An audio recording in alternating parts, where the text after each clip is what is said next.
These videos are not for children. If you've been around the 2010s, there were certain franchises you couldn't avoid.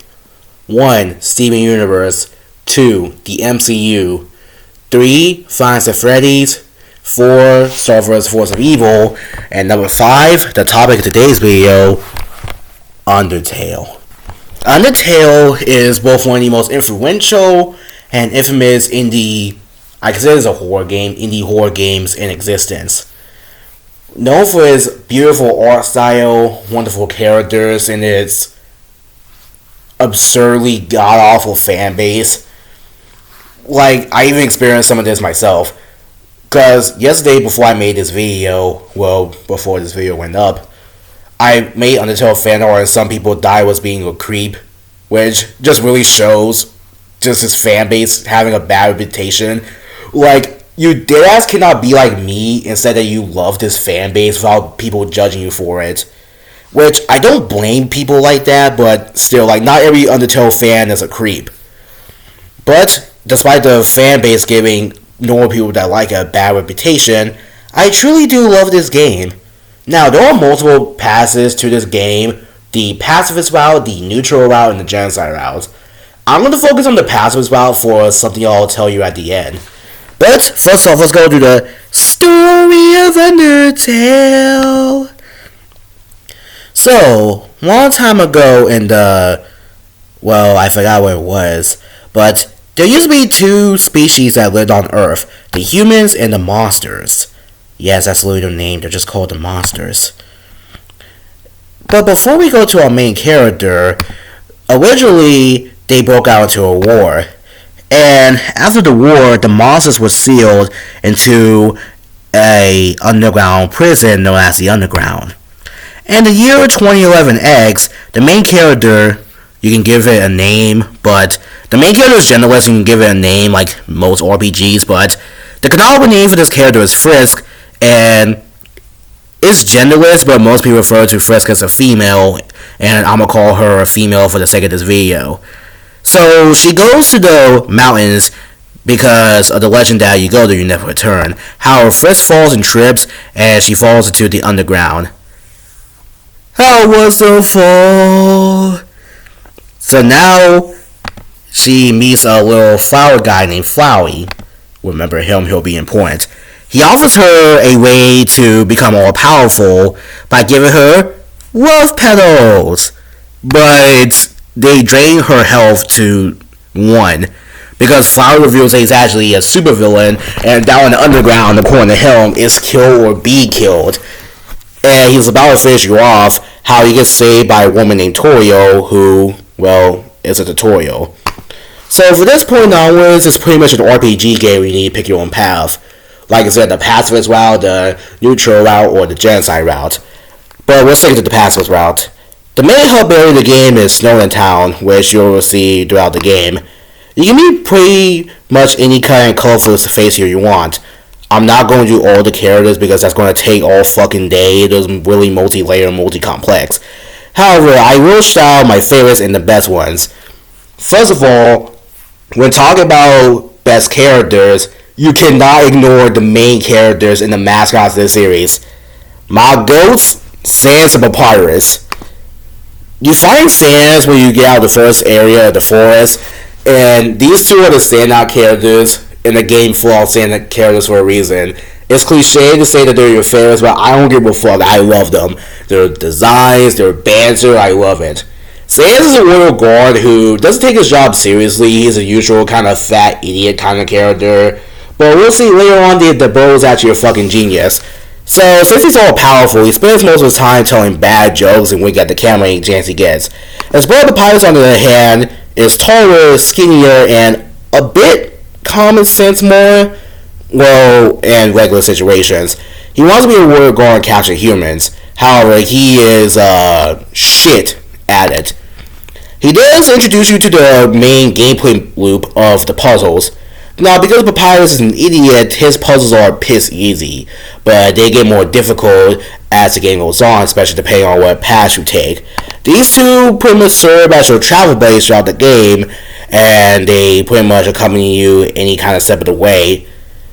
there's a reason why these two are the fan favorites, and I can see why. I'm sorry, these two are just so damn funny. They're so charming. I love them so much. There's a reason why they come back in the sequel, Deltarune. The last character I'm going to talk about is Undyne, who, unlike the pirates, is a high-rank member of the Royal Guards like Sans. Although, unlike Sans, she takes her job highly seriously. She works for King Asgore, the king of the underground, and wants to collect human souls in order to appease him. We'll get to King Asgore later because I really like his character. And speaking of Undyne being a warrior, I want to talk about the battle mechanics. So, one thing I love about the characters and the battle mechanics here is actually the AI, the monsters. This is mainly present with Sans and the genocide route, but each time you lose in this game, there's actually a death counter where they know how much you die. This game is very self-aware. If you try to put in cheat codes, the game knows you cheated. And I love stuff like that. The AI, the monsters, gets better and better each time you progress or each time you lose. And the fights become faster and harder the more you progress. The fact that the AI in the fights actually learns whenever you fucked up or whenever you do something wrong, that is peak game design. I need more games, especially roleplay ones like this, where the AI actually knows that. Anyway, so throughout your travels, your sins will follow, and just know that the consequences are not easy to swallow. And then, even if you go to the genocide route, this gets especially more present. God help you if you try to do a no-kill 100% completion on the genocide route. Because given the AI, this game gets smarter and smarter each time, and it gets harder and faster, you're going to feel your sins crawling on your back. You finally meet with King Asgore, who isn't actually really that bad of a guy. He's actually really chill. So pretty much he just wants to appease his people and do what he needs to do to protect the underground, which is really noble, and you can't really blame him because as seen in the cutscene from earlier, he was at the front lines trying to protect his people from the humans. Said humans betrayed him and his people, and now they're stuck in the underground, nowhere to be found, no one to love them. Which is really sad. And this ties back into the message of the game. So, the monsters, depending on you do the pacifist route, they all end up forgiving you and becoming your friend. Flowey, on the other hand, chooses not to forgive. However, the other monsters come around, and with the power of friendship, they team up and they defeat Flowey. But, with their souls free, there is one person that needs to be saved. Asgore. One final fight, you can either show mercy to him or turn all of us to dust. But because it's pacifist route, we're going to do the good ending. And Asgore turns back into his purest form, him as a child. He says sorry, you hug him, and with everything fixed in order, you now become a big, weird, happy family.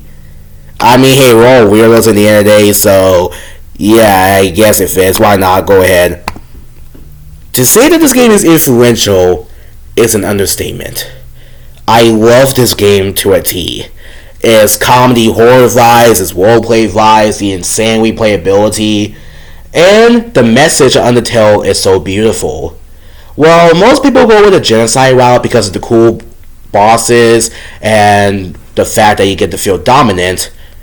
Undertale, in general, is a game about second chances, overcoming your sins, and forgiveness. And that's what I love about this game. You can be like Flowey, where you hold on to a grudge for so long, and it consumes you as a person. You could be like King Asgore, where your rage subsides. You could be like the other characters, where yes, you're not feeling that good, but you can try to make things alright. Because the underground is hell, and hell is forever whether you like it or not. And that's what I love about this game. This game is pretty much a prelude to Devil Circus in my eyes. As it's a bunch of weirdos living in this one place together, with all of them trying to find meaning in a stagnant world.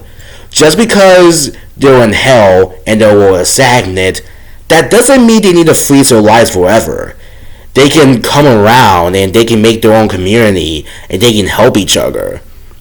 And that message for a game like this, with such a goofy cast of characters, is actual genius writing. Undertale will be remembered forever, and it really deserves that.